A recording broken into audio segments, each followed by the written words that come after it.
Avec les traits caractéristiques des différentes familles.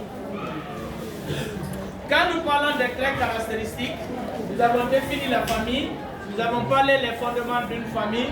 Maintenant, cette fois-ci, nous allons donner les traits caractéristiques de chaque type de famille. Les traits caractéristiques, pourquoi? Ce sont des éléments distincts. Les éléments distincts de ces deux types de familles. Qu'est-ce qui différencie la famille biologique ou nucléaire à la famille élargie ou étendue? Ce sont ces traits caractéristiques-là que nous avons besoin. Ou bien que nous allons même enseigner. Ou bien ces traits caractéristiques-là, qui sont des éléments encore qui mettent non seulement en valeur, qui permettent non seulement à ces types de familles de se valoriser, ou bien quelles sont les importances de ces deux. Voilà pourquoi nous allons voir et nous enseignons ces traits caractéristiques. Nous allons prendre d'abord la famille biologique. Biologique ou nucléaire. Nous allons parler de la famille biologique ou nucléaire.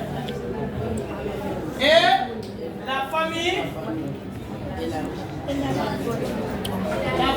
élargie ou étendue. Donc, nous allons donner les deux traits caractéristiques de chaque type de famille et faire une comparaison. Vous allez voir, ils sont différents. Ils sont différents. Nous savons bien que la famille est l'ensemble des personnes ayant un lien de parenté ou d'alliance. Mais si nous arrivons à faire la distinction entre les deux, je vais demander à une personne pour me dire quels sont les éléments composants. Les éléments composants d'une famille biologique ou nucléaire. Qui peut me dire les éléments composants? Oui, toi.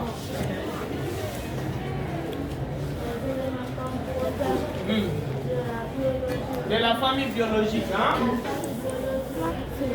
Ah. Le père, la mère et les enfants. C'est fini?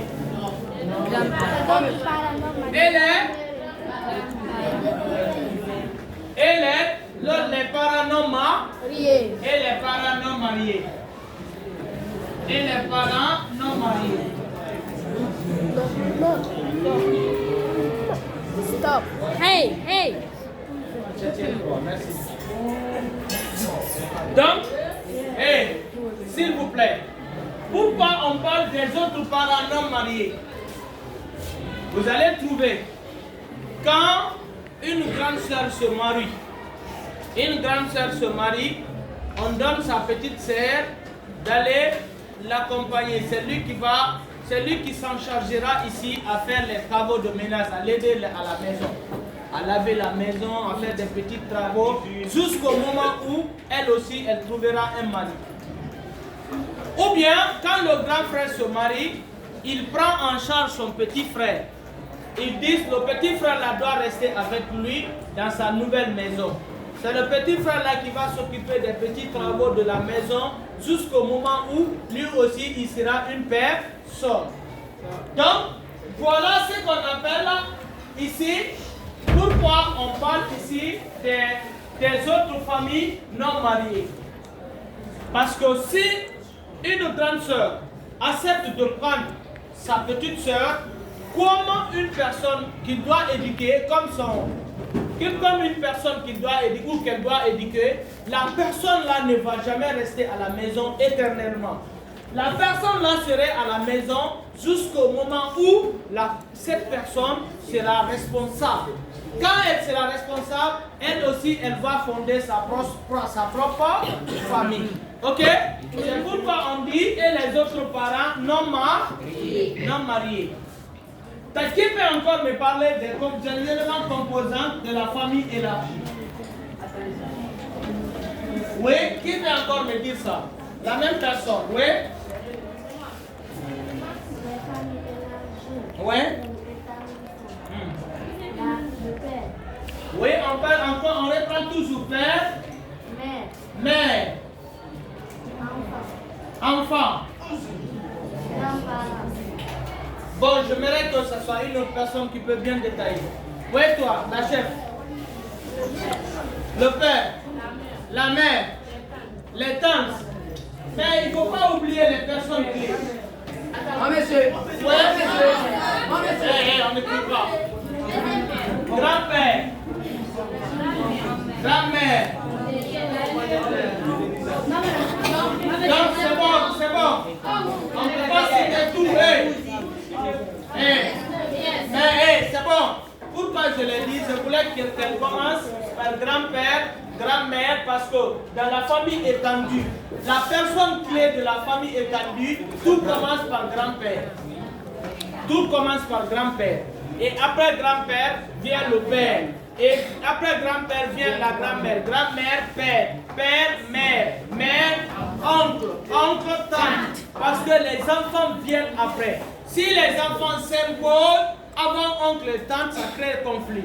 Donc, c'est pourquoi la famille élargie et il commence par grand-père et grand-mère. Et alors que ici, ça commence par le père et la mère. Donc, voilà les deux éléments composants. Ce ne sont pas les traits caractéristiques. Mais ces deux éléments composants nous permettent de faire une caractérisation. On parle un peu les traits caractéristiques de cette famille biologique. Lorsque nous remarquons ces éléments composants, on comprend facilement que cette famille vit différemment de cette famille encore. Ou bien, vit différemment de cette famille. Par exemple, si nous prenons arbre généalogique, je prends grand-père. Je viens, grand-père a 3 enfants. Les 3 enfants du grand-père aussi, ils font 2 enfants ou 3 enfants. Chacun fait 3 enfants différents. 2 enfants, et ceux-ci aussi ont l'air d'enfants. Donc, vous allez voir. Mais, si par exemple, grand-père, grand-mère, père, oncle, tante. Donc, le père se marie. Ici, ça là c'est mère. Donc, les deux là ont formé ce qu'on appelle là ça. Ils ont donné des enfants. Maintenant, regardez. Regardez parmi là. Entre père et mère, ça forme ce qu'on appelle là une union. L'union là, regardez, dans cette famille, regardez, là où j'ai encerclé, la partie que j'ai encerclée est une famille biologique, et ce qu'on appelle famille biologique ou nucléaire. Maintenant, l'ensemble de cette famille, tout ça là, y compris ça, famille là, tu sais ça là, c'est inclus dans ça. Ça c'est biologique. Mais l'ensemble de tout ça, c'est ce qu'on appelle famille élargie. Famille élargie ou étendue. Donc, c'est ce qu'on appelle famille étendue. Donc, si nous analysons le père, nous regardons ça, vous allez trouver dans cette grande famille, il y a combien de familles? Il y a 3 familles. Ou bien, il y a 3 familles. La famille de l'oncle, la famille de tante, et votre, et la famille de mon père. Ou bien, donc les 3 familles forment une grande famille. C'est pourquoi le premier trait caractéristique, on dit que c'est l'individualisme. On dit l'individualisme. Dans l'individualisme, on comprend individu. Et quand nous parlons de l'individu, on parle d'une seule personne. Donc, dans ça, vous allez trouver que c'est seulement la famille du papa. La famille du papa et de la maman qui sont dans une maison. On prend par exemple ceux qui sont dans une grande famille. Dans une grande famille, il y a grand-père. Maintenant, il y a grand-père. Vous allez trouver Quand vous partez, vous allez trouver votre grand frère, le premier fils, a une maison dans la grande phare. Oui. Dans sa maison, là, ce n'est pas tout le monde qui rentre, c'est seulement ses enfants qui rentrent. Ou bien? Oui. Et si vous voulez rentrer, c'est par occasion. Soit tu as besoin de quelque chose, en tout cas comme ça, tu ne rentres jamais là-bas. Ou bien, tout ce qui se passe là-bas, c'est entre le grand frère et sa famille. Ou bien, oui. Maintenant, c'est pourquoi on dit, le fait que ça ne s'intéresse seulement qu'à ce groupe de famille, sans que les autres là ne soient intéressés, on dit qu'ils sont individualisés. Ils sont individualisés. Donc, le premier trait caractéristique, c'est l'individualisme. C'est pourquoi vous allez trouver dans le résumé, il est dit que l'individualisme est le fait que chaque personne est libre de choisir son conjoint et de vivre seulement avec sa famille. C'est-à-dire avec sa femme et ses enfants dans leur maison. C'est ce qu'on appelle l'individualisme. Et deuxième trait caractéristique, si nous vivons dans l'individualisme, le deuxième trait caractéristique, ça nous permet d'économiser de l'argent. Ça nous permet d'économiser de l'argent. Si nous n'avons pas assez de salaire, et cela nous permettra d'économiser de l'argent. C'est pourquoi ce qui vient en deuxième, c'est le développement budgétaire. Développement budgétaire. D'abord développement salarial ou budgétaire. Ou budgétaire. Donc, je vais vous rappeler, nous sommes dans un pays sous-développé, mais dans les conditions normales. Et vous serez grand. Chaque personne, si vous voulez former une famille, il y a des gens ici, dans 5 ans, les gens vont commencer à les voir former leur famille. Et il y a des filles ici, quand ils arrivent tout de suite là, en 9e, 10e, 11e, 12e, facilement, les filles là, ils vont se marier vite. Mais les garçons, d'autres vont faire ici 15 à 20 ans, ils ne se sont pas mariés encore. Donc, mais mettez ça en idée. Si vous formez votre famille, mettez-vous en tête, il faut mettre en place ce qu'on appelle un budget familial. Le budget familial là, nous permet de faire quoi? On peut tomber malade, on peut avoir besoin d'urgence, on peut avoir besoin de s'habiller, on peut avoir besoin, pas la dépense, ce qu'on mange ça toujours, ça c'est différent de ça. Ce qu'on doit prévoir à l'avenir, l'économie, garder l'argent, c'est ce qu'on appelle budget familial. Donc, ça nous permet de faire le développement salarial. Tandis que dans la famille élargie, le fait de vivre ensemble, on n'est plus dans l'individualisme, on devient dans le collectivisme. On vit dans le collectivisme. Dans le collectivisme, c'est le vivre en collectivité, en collection. Donc, vous avez vu quoi? On vit ensemble. On vit avec plusieurs personnes. Donc, le premier trait caractéristique de ça, c'est le collectivisme. Alors que ici, c'est l'individualisme. Deuxième trait caractéristique, on dit qu'il y a le développement salarial. Mais ici, ce n'est plus le développement salarial, c'est la dépendance. Il y a la dépendance salariale ou budgétaire. Vous allez trouver, la plupart des gens qui sont là, ils dépendent de leur oncle, ils dépendent de leurs frères. Ils ne dépendent pas de leur père, mais ils dépendent de leurs frères ou de leur oncle. Ou bien, pourquoi? Parce qu'il y a la dépendance salariale ou budgétaire. Regardez, si par exemple le père, on prend l'exemple dans le développement salarial. Le papa, il a moins de salaire, il vit avec 500 000 francs par jour, et par mois. Le père a 500 000 francs par mois. Avec les 500 000 francs par mois, le père se pose la question comment il peut nourrir. Il a par exemple 2 enfants. Les 2 enfants, ou bien il a un seul enfant. Comment il peut se nourrir et nourrir sa famille et ses enfants? On prend 2 enfants, hein? On va voir, on fait une mathématique. Donc, les 2 enfants, pourquoi on parle de développement salarial? Parce que dans cette famille, on analyse facilement. Dans la famille biologique, on analyse facilement. Parce que la maman rêve que ses enfants deviennent quelqu'un. Donc pour cela, le papa gagne seulement 500 000 francs. Et il a 2 enfants. Il a 2 enfants. Les 2 enfants là, comment les nourrir, comment que les enfants là peuvent aller à l'école. Les 500 000 là, la maman, le fait que la maman vit avec papa dans la maison, il connaît tous les problèmes de son mari. Mais lorsqu'il vit ici, il ne peut pas connaître tous les problèmes de son mari. Mais ici, il connaît tout. Donc, il va accepter.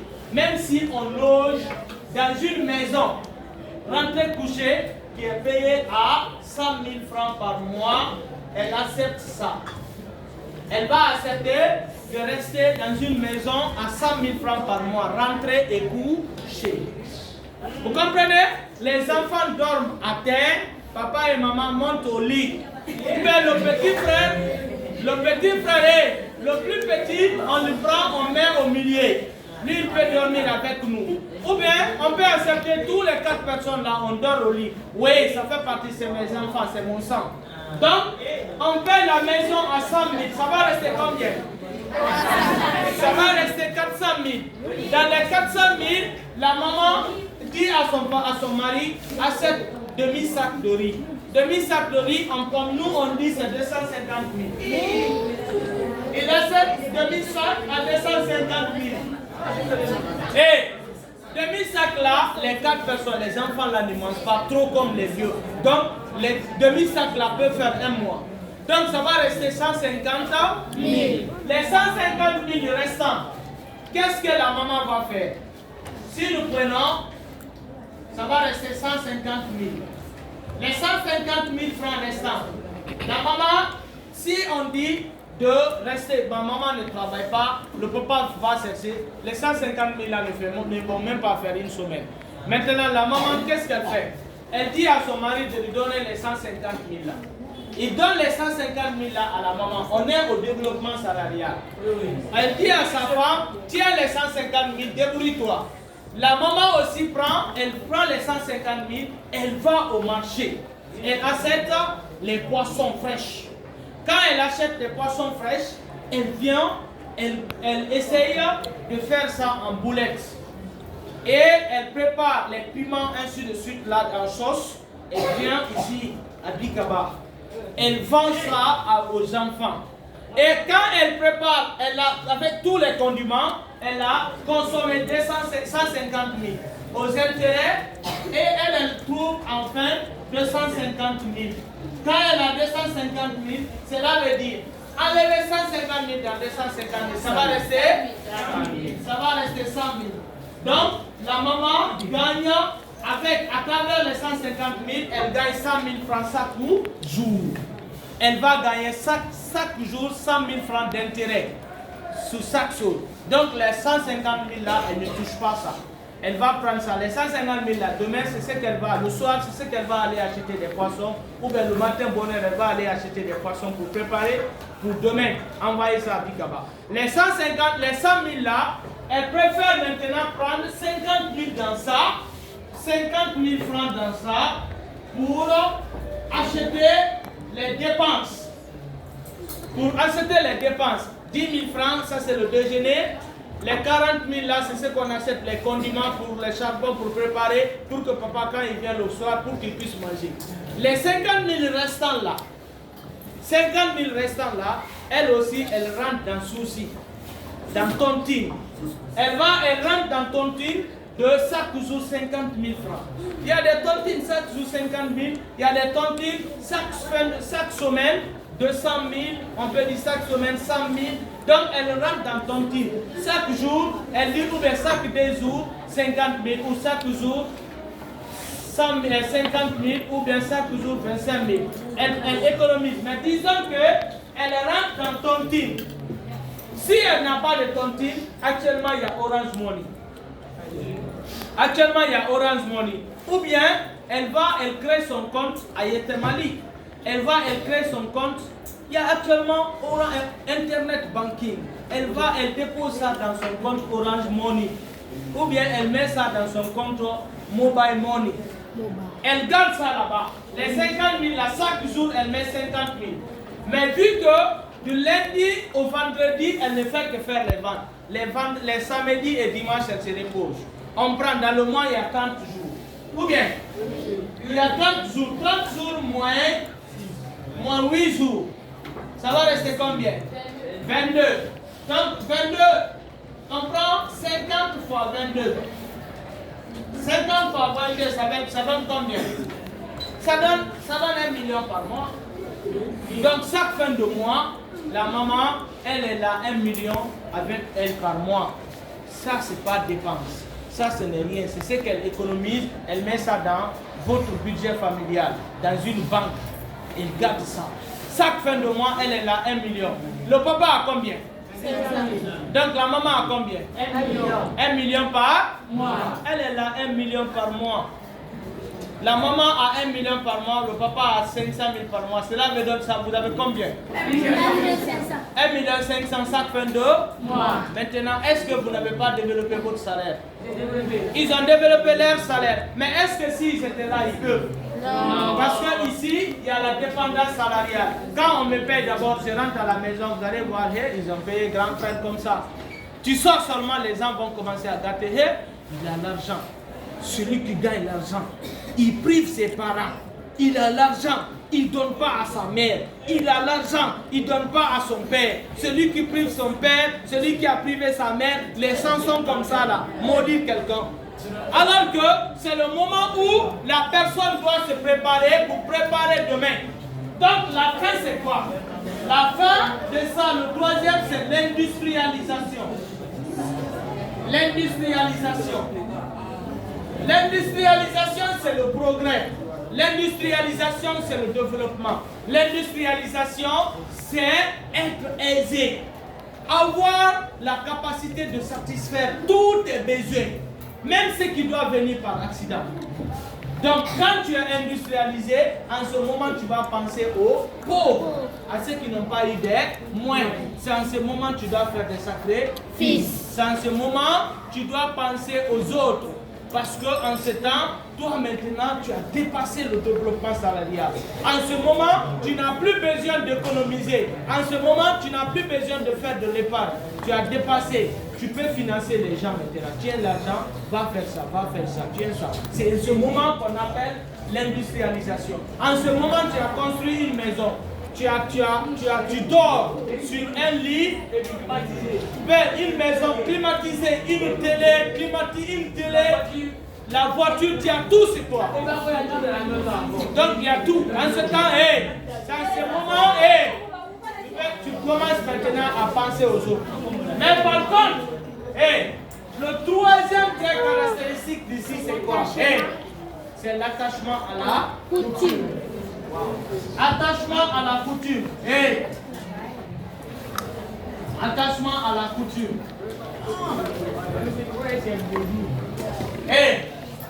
Ça là aussi est plus important que ça. Parce que regarde, la plupart des gens qui sont perdus, vous connaissez les gens qui sont perdus, les gens qui sont déracinés, les gens qui ne sont plus intelligents, ce sont les gens-là. Parce qu'ils seront égoïstes d'une manière, ils ne veulent plus l'intérêt des gens. Mais tandis que les gens qui sont là, s'ils acceptent de vivre dans le collectivisme, ils ouvrent le cœur et ils se disent la vérité. Celui qui gagne 100 francs, ils se montrent entre eux, ils développent ça ensemble et qu'on trouve que la plupart des gens là, tant travaillent, oncle travaille, père travaille, tout le monde travaille dans la grande famille et le travail de ces grandes familles, on s'associe ensemble. Ça donne un grand développement et on arrive vite ensemble.